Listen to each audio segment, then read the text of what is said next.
لاہور تم تیاری کر لو، یہ عید کی چھٹیوں میں ایک اور آپریشن کرنے والے ہیں، تو ابھی سے تیاری ہو جائے سارے، سب تیار ہو جائے۔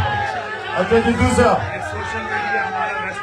اچھا یہ ہماری سوشل میڈیا کی ٹیم ویسٹ پنجاب، ان کو غلط فہمی ہے، نیوٹرلز کو غلط فہمی ہے کہ سوشل میڈیا اگر وہ تھوڑے لوگ پکڑ لیں گے تو سوشل میڈیا میں یہ بچ جائیں گے۔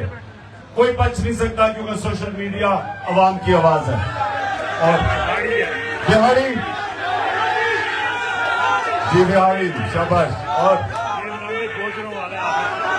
گجرانوالہ، یہ سارا گجرانوالہ ہے۔ گجرانوالہ نے ویسے بڑا کمال ہماری مارچ کے اندر زبردست شرکت کی تھی۔ اس کے بعد پشاور مجھے کمزور نظر آ رہا ہے۔ پشاور میں میرے خیال میں کوئی جنون ختم ہوتا جا رہا ہے پشاور میں۔ اور مردان، ہاں مردان میں مجھے تھوڑی جان نظر آ رہی ہے، شاباش مردان۔ آگے ادھر سوابی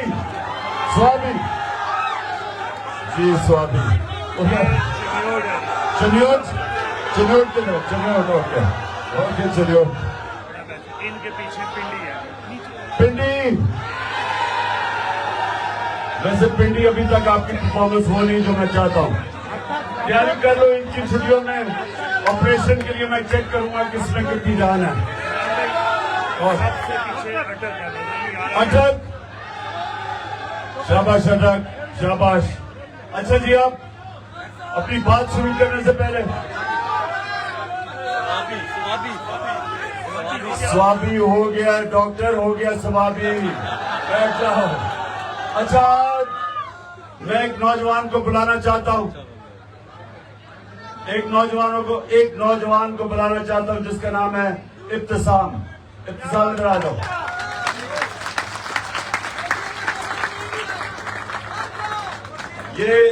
اب یہ سنو، ذرا اس کو دیکھ لو، یہ دیکھو، چپ کر کے ذرا اس نوجوان کو دیکھو۔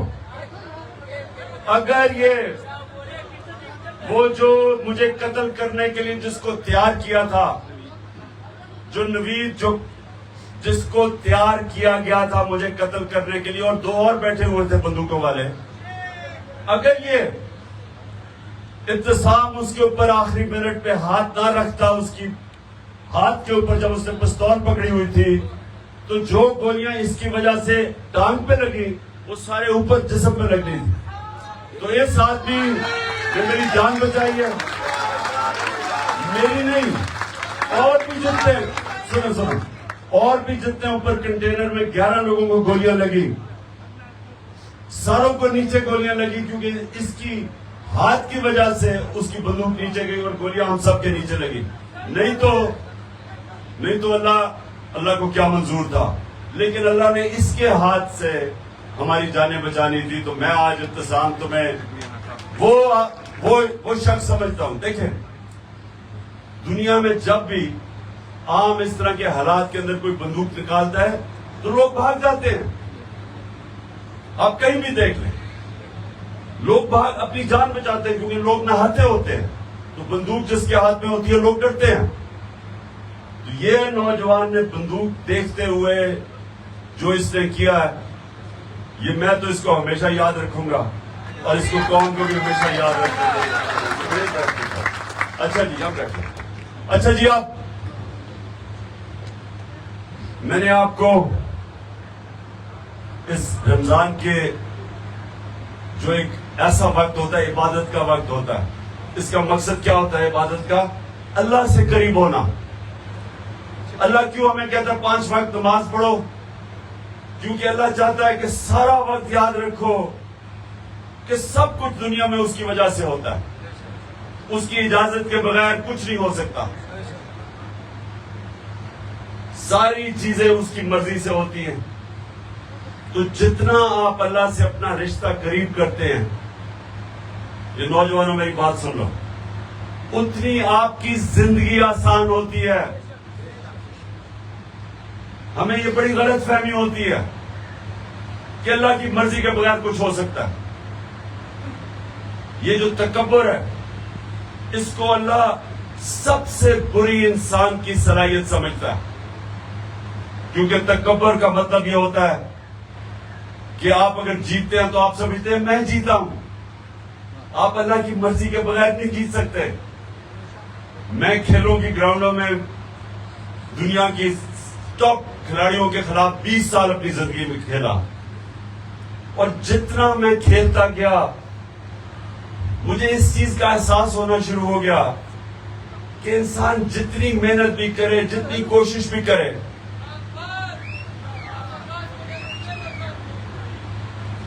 جتنی بھی انسان کوشش کر لے وہ ایک لیول سے اوپر وہ نہیں جا سکتا. اس کے بعد اللہ کی مرضی آ جاتی. انسان محنت کرتا ہے. میں سب سے زیادہ محنت کرتا تھا, سب سے زیادہ ٹریننگ کرتا تھا, پریکٹس کرتا تھا, کیونکہ میں بیلنگ دونوں کرتا تھا, بیٹنگ بھی کرتا تھا, بولنگ بھی کرتا تھا, تو باقی کھلاڑیوں سے دگنی محنت کرنی پڑتی تھی. لیکن جب میں اپنے عروج پہ بھی پہنچ گیا اپنی صلاحیتوں سے سب سے اوپر, تو تب بھی مجھے ایک چیز کا احساس ہو گیا کہ میں جتنا بھی کر لوں ایک سطح کے بعد میرے ہاتھ سے پھر گیم چلی جاتی تھی. میں آپ کو مثال دیتا ہوں. ہمارا تھا لاہور میں سیمی فائنل ورلڈ کپ کا 87 سیمی فائنل. پاکستان فیورٹ تھی وہ ورلڈ کپ جیتنے کے لیے. سب کا خیال تھا کہ پاکستان سب سے فیورٹ ٹیم تھی. تو ہم سب سے پہلے سیمی فائنل میں پہنچ گئے. ہم نے وہ ویسٹ انڈیز کو بھی ہرا دیا جو اس وقت کی سب سے بڑی, سب سے طاقتور ٹیم تھی. اب سیمی فائنل کے میچ سے پہلے میں اب رات کو سوچ رہا ہوں اور کیلکولیٹ کر رہا ہوں کہ اگر وہ آسٹریلیا کے خلاف میچ تھا, میں کہا اگر وہ یہ کریں گے تو میں یہ کروں گا. میں ساری آسٹریلین ٹیم کو جانتا تھا کیونکہ میں آسٹریلیا کرکٹ کھیل کے آیا تھا, ان کی لیگ شیفیلڈ شیلڈ کھیل کے آیا تھا, تو میں ان کے سارے کھلاڑیوں کو جانتا تھا. تو میں سونے سے پہلے اپنے ذہن پہ ایکسرسائز کر رہا تھا کہ جو بھی وہ اگر وہ یہ موو کرتے ہیں تو میرے پاس یہ کھلاڑی ہے, اگر وہ یہ کرتے ہیں تو میں یہ کروں گا. تو سونے سے پہلے میں اس نتیجے پہ آ گیا کہ وہ جو بھی کریں تو میں ان کو ہرا دوں گا. یعنی میں اس نتیجے پہ سنیں آپ. تو میں ٹیکنیکلی میں نے ہر چیز سوچی کہ میں نے کہا یہ کیسے جیت سکتے ہیں. تو میں ذہن میں ساری جب ان کی میں نے طاقت کمزوری اپنی ٹیم جو وکٹ تھی, لاہور کی وکٹ تھی, مجھے بڑی اچھی طرح اس وکٹ کا پتا تھا کہ وہ کیسے کھیلتی ہے. تو سارا کچھ جائزہ لے کے میں رات کو سونے سے پہلے آخری میری سوچ تھی کہ یہ ہمیں اب ہرا نہیں سکتے کیونکہ ہم ہر طرح ان کے اوپر حاوی ہو گئے. اب یہ سنیں اگلے دن کیا ہوتا ہے. اگلے دن جاتے ہیں میچ سے پہلے, جو ایک میرا کھلاڑی ہوتا ہے اس کو انجری ہو جاتی ہے. اب یہ میرے ہاتھ میں نہیں تھا. اس کے بعد جب میچ شروع ہوتا ہے تو ایک اس کے بیچ میں 2 کھلاڑیوں کی انجریز ہو جاتی ہیں. اب یہ بھی نہیں میں نے سوچا تھا. ہمارے وکٹ کیپر کے گیند لگتی ہے, وہ بیچارہ باہر چلا جاتا ہے. جو دوسرا وکٹ اس کی جگہ میاداد کرتا ہے وہ کیچ ڈراپ بھی کر دیتا ہے, 22 بھی دے دیتا ہے. پھر جو ہمارا اسپنر ہوتا ہے اس کی گیند پہ انگلی پہ گیند لگتی ہے, اس کی انگلی ٹوٹ جاتی ہے. وہ نہ بیٹنگ کر سکتا نہ بولنگ کر سکتا. اب یہ بھی نہیں میں نے سوچا تھا. اس کے بعد ان کا جو 2 نیوٹرل ٹاپ امپائر ہوتے ہیں وہ ان کی ایک ایسا فیصلہ کرتا ہے, یعنی جس بیٹسمین کو آؤٹ دینا ہوتا ہے وہ نہیں آؤٹ دیتا, دوسرے کو غلط فیصلہ کر دیتا ہے. وہ ہمیں اور نقصان ہو جاتا ہے 17-18 رنز کا. پھر جب ہم بیٹنگ کر رہے, جب جیتنے والے پوزیشن میں پہنچتے ہیں تو وہ امپائر مجھے اس ٹائم پہ آؤٹ دیتا ہے کہ جس وقت ہم جیتنے والی پوزیشن میں آ گئے تھے. اب وہ بھی نہیں میں نے سوچا تھا. تو کہنے, اور وہ ہم میچ 14 یا 17 رن سے ہار جاتے. اب میں کہنے کی آپ کو یہ کوشش کر رہا ہوں کہ اس سے سبق یہ ملتا ہے آپ کو کہ انسان جو بھی کر لیتا ہے آخر میں وہ چیزیں جو آپ کے ہاتھ میں ہی نہیں ہوتی وہ اللہ کے ہاتھ میں ہوتی. پھر اب آگے چلو. یہ تھا 87 اس سے اگلا ورلڈ کپ کھیلتے ہیں جو میرا آخری ورلڈ کپ تھا. اب سیمی فائنل میچ ہو رہا ہوتا ہے, یہ سنیں ذرا غور سے, نیوزی لینڈ کے ساتھ ہمارا سیمی فائنل کا میچ ہو رہا ہوتا ہے. وہاں کا قانون تب تھا کہ اگر آپ دوسری بیٹنگ کر رہے ہوں اور بارش ہو جائے تو وہ میچ آپ ہار جاتے تھے. وہ قانون ہی عجیب سا تھا. تو ہم دوسرے بیٹنگ کر رہے, گھنے بادل آئے ہوئے, صرف 5 منٹ بارش ہونی تھی اور میچ ختم, ہم ہار گئے تھے. تو وہ جیسے جیسے ہم جیتنا شروع کیا تو سارا جو بھرا ہوا تھا اسٹیڈیم, نیوزی لینڈ میں میچ تھا, سارے اب آسمان کی طرف دیکھ رہے ہیں کہ اب بارش شروع ہوگی. وہ تھوڑی سی بوندا باندی ہوتی تھی, وہ امپائر جاتا تھا باہر نکلنے کے, بارش رک جاتی تھی. پھر وہ تھوڑی سی بوندا, پھر وہ کہتا تھا باہر جا. سارا کراؤڈ دعائیں کر رہا تھا کہ اب بارش ہو, تو وہ بارش نہیں ہوتی تھی. 15 منٹ میچ کے بعد بارش شروع ہوئی اور 1.5 دن بارش چلی. کہنے کا مقصد یہ ہے کہ یہ ہمارے ہاتھ میں نہیں ہوتا. تو اس لیے جو اب تکبر کرتے ہیں نا کہ میں جیتا ہوں, یہ اللہ کی مرضی کے بغیر کوئی جیت نہیں سکتا. اس لیے تکبر, ایک منٹ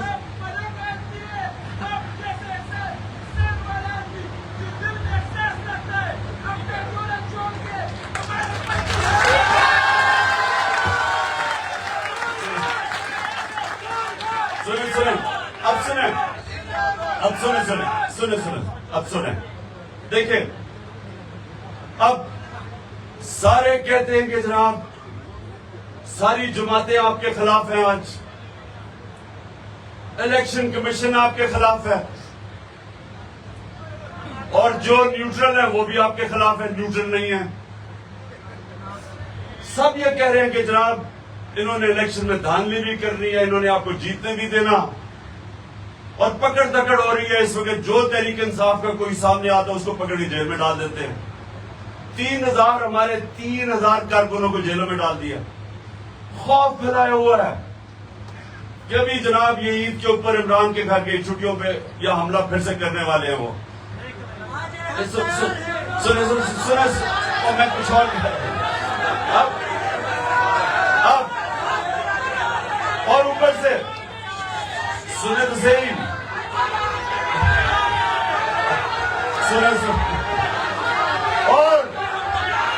اور یہ کہہ رہے ہیں, اور وہ کہہ رہے ہیں کہ عمران کے اوپر کانٹا ڈال دیا ہے.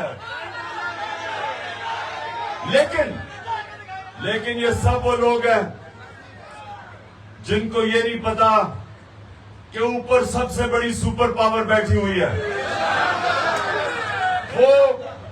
جب وہ آپ کے ساتھ کھڑا ہو جاتا ہے تو کوئی دنیا کی طاقت آپ کو شکست نہیں دے سکتی. جب جنگ بدر 313 مسلمان ہر کے پاس تلوار نہیں تھی, کہ انہیں ڈنڈے پکڑے ہوئے تھے. جنگ بدر میں یہ سن لو, ان کے 1000 فوجی, اوپر سے گھوڑے کو بھی سوار, جدید ہتھیار 1000. تو کس نے سمجھا تھا کہ وہ جیت جائیں گے؟ جنگ خندق میں 10,000 فوج لے کے آئے, مسلمان تھوڑے سے تھے.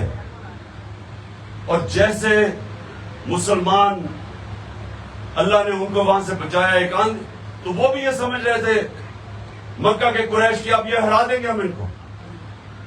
ایسی آندھی چلتی ہے, ایسی ٹھنڈی ہوا چلتی ہے کہ وہ ساری کی ساری فوج پسپا ہو کے واپس چلی جاتی ہے. تو یہ یاد رکھیں کہ اللہ بھی ہے, یہ ہمیں غلط فہمی ہے. صرف اوپر والا آپ سے چاہتا ہے کہ اس پہ ایمان رکھو. ایاک نعبد و ایاک نستعین, اللہ تیری عبادت کرتے ہیں, تیرے سے مدد مانگتے ہیں. اچھا, اور اب سنو میری بات, سنو, اب سنیں 5 منٹ رہ گئے, اس کے بعد ہم نے دعا کر دی ہے. اب میں آپ کو ایک بات آخر میں بات کرتا ہوں. دیکھو میرے نوجوانوں, یہ یاد رکھنا کہ ابھی اس نے جو شروع میں اللہ کا کلام پڑھا تھا, نجم نے جو بھی آپ سے پڑھا تھا, کہ میں کیا ذرا تھا اور مجھے اٹھا کے اللہ نے آفتاب بنا دیا یا آفتاب کے اس یعنی اس عروج پہ لے گیا. اس کا مطلب کیا ہے کہ آپ نے سب نے ایک چیز سیکھنی ہے. میرے سے ایک چیز صرف سیکھو کہ میں صرف کامیاب ایک وجہ سے ہوا ہوں ادھر تک جو پہنچا ہوں, ایک وجہ سے, کیونکہ میں ایک آزاد انسان ہوں. میں نے کبھی کسی کی غلامی قبول نہیں کی,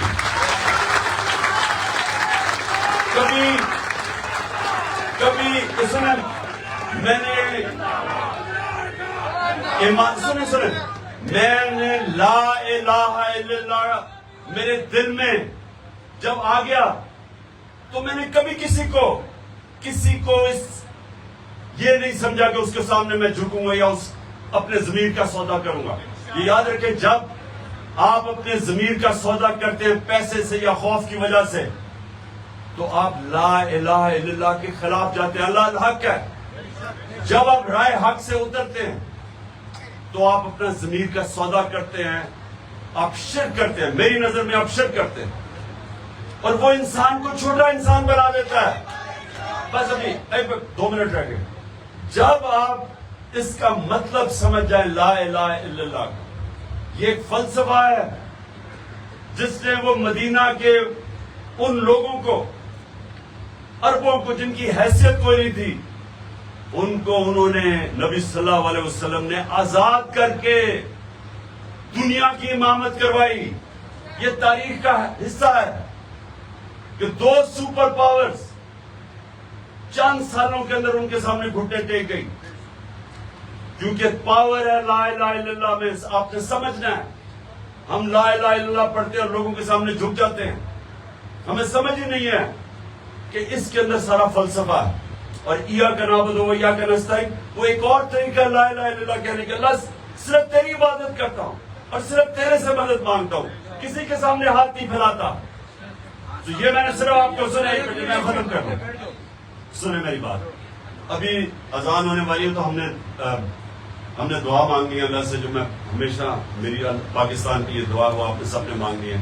لیکن آپ نے سب نے یہ ایک چیز یاد رکھنی ہے, اللہ نے آپ کو اشرف المخلوقات بنایا ہے, سب سے عظیم مخلوق. نہ جانوروں کو نہ فرشتوں کو اجازت ہے, ان کو کوئی اجازت نہیں ہے کہ وہ ان کے راستے ہوں, رائے حق پہ رہیں یا اترے. فرشتے صرف اللہ کی عبادت کرتے ہیں اور جانور وہ اپنے انسٹنکٹ کے مطابق چلتے ہیں. ان کو یہ جو انسانوں کو جو طاقت دیا ہے کہ آپ 2 راستے ہیں, اللہ ان کے راستے پہ لگا جن کو نعمتیں بخشی, ان کے نہیں جو اپنے تباہی کے راستے پہ جائے, ان کو نہیں دی, آپ کو دی ہے.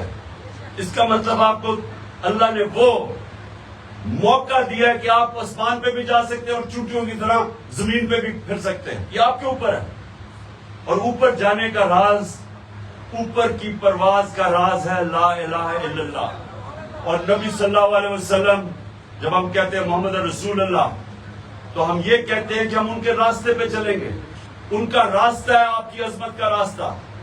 آپ جب نماز میں مانگتے ہیں کہ اللہ سیدھے راستے پہ لگا جن کو تُو نے نعمتیں بخشی, نبی صلی اللہ علیہ وسلم کو سب سے زیادہ نعمتیں بخشی ہے اللہ نے, کیونکہ سب سے عظیم انسان وہ تھے. اور اس لیے کیونکہ انہوں نے جو بھی کیا انہوں نے آسان راستہ نہیں لیا, مشکل راستہ لیا. مشکل راستہ آپ کی عظمت کا راستہ ہے, آسان راستہ آپ کی تباہی کا راستہ ہے.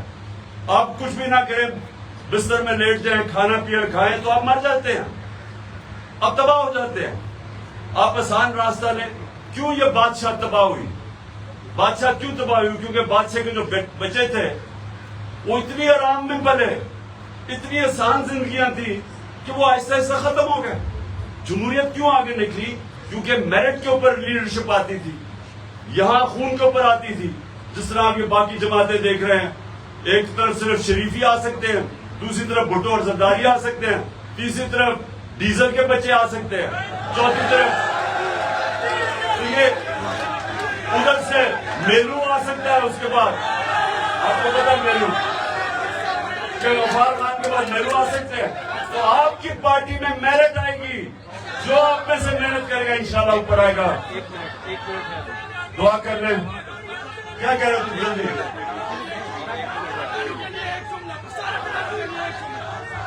میں بار بار پٹھانوں کے لیے ایک جملہ کہتا ہوں کہ ایک اللہ نے انسان پیدا کیے دوسرے پٹھان پیدا کیے. دعا کریں سارے, ہاتھ اٹھائے, باہر بھی جو میرے ٹائیگر بیٹھے ہوئے ہیں سب ہاتھ اٹھائے.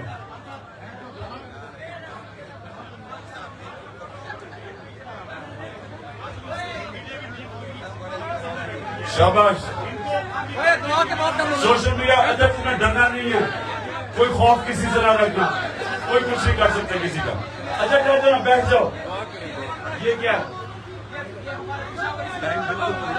اچھا جی, ہاتھ اٹھا کے دعا کریں کہ اللہ پاکستان کو مدینہ کے ریاست کے اصولوں پہ ایک عظیم قوم بنا. اللہ پاکستان میں جو سب سے زیادہ ضرورت ہے عدل اور انصاف پیدا کر. اور اللہ پاکستان کو وہ ملک بنا جدھر کوئی انسان بھوکا نہ سوئے رات کو. اور جو خاص طور پہ یہاں جو بیٹھے ہیں گجرات میں بھی یہ ہوتا ہے, اور میرے یہ جو ہمارے پشتون ہیں اور خاص طور پہ قبائلی علاقوں والے, کہ ان کو کیونکہ وہاں نوکریاں نہیں ملتی, ان کو باہر نوکریاں ڈھونڈنے جانا پڑتا ہے, بیوی بچوں سے دور, ماں باپ سے دور. تو ہم وہ پاکستان چاہتے ہیں کہ اللہ ہمارا وہ پاکستان بنے, اتنی خوشحالی ہو اس پاکستان میں کہ باہر سے لوگ پاکستان میں نوکریاں ڈھونڈنے آئیں. آمین آمین آمین.